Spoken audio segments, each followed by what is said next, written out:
Bem, durante essa semana que passou, a escritora Rosiane Murray, de 73 anos, foi atacada por 3 pitbulls no Rio de Janeiro. Segundo a polícia, os animais sofriam maus tratos dos tutores, que foram presos em flagrante. A gente vai tentar falar um pouquinho mais sobre a responsabilização desse tipo de evento com a doutora Camila Viana, que é advogada do escritório Gnan & Souza Advogados. Doutora, muito obrigado pela entrevista e boa tarde para a senhora. Boa tarde, Colombo. Boa tarde a todos.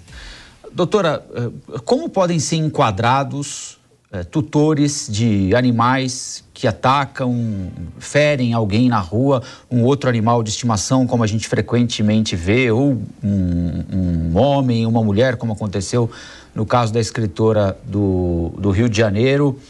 É difícil provar que eles causam maltratos nos animais, né? Alguém certamente vai prestar esse depoimento. Mas imaginando aqui um caso em que esse maltrato não esteja envolvido, já é possível, pelo ataque, responsabilizar o tutor dos animais ou não?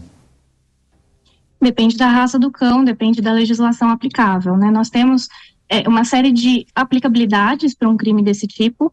Por exemplo, não existe no direito criminal uma lei falando, um artigo dizendo que tal pessoa, se deixar o cão atacar, vai ser criminalizado. O que nós temos é no direito civil a responsabilização por esse tipo de ato, e nós temos as investigações criminais. Dentro das investigações criminais é que serão aplicáveis algum artigo, por exemplo, a negligência, os maus tratos, como esse caso que a gente teve aí com a Rosiane Murray. Então, dependendo do que aconteceu ali, a gente vai verificar qual que vai ser a penalidade aplicável.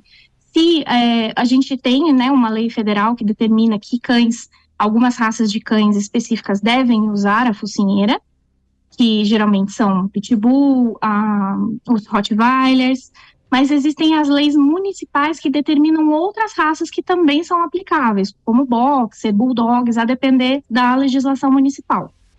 Estando a pessoa com o animal sem a focinheira e ele estando enquadrado na lei, ele já está responsabilizável, já será responsabilizável pelo crime dele. E aí, o maltrato é um agravante? Qual é o crime imputado a ele, no caso, ou a eles, aos tutores do animal? O maltrato vai ser um dos crimes, porque o crime digamos que no caso da Rosiana, a pessoa teve uma lesão corporal gravíssima. Provavelmente ele vai responder pelo crime de lesão corporal gravíssima e também vai responder pelo crime de negligência, pelo crime de maus tratos. Tudo depende aí da investigação, como eu comentei, tá? Segré, alguma pergunta? Sim, claro. Doutora Camila, boa tarde.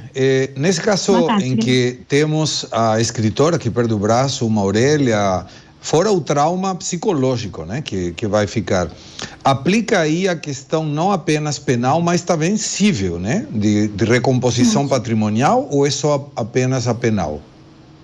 Com certeza se aplica a responsabilidade civil nesse caso, perdas e danos, até os abalos morais, né, a depender da situação, como, por exemplo, se a família pediu auxílio ali para a pessoa que foi responsável pelo ataque e foi ignorada, a gente pode muito bem enquadrar isso num dano moral a ser aplicado aí, o juiz vai determinar o valor, é lógico, mas isso é possível sim.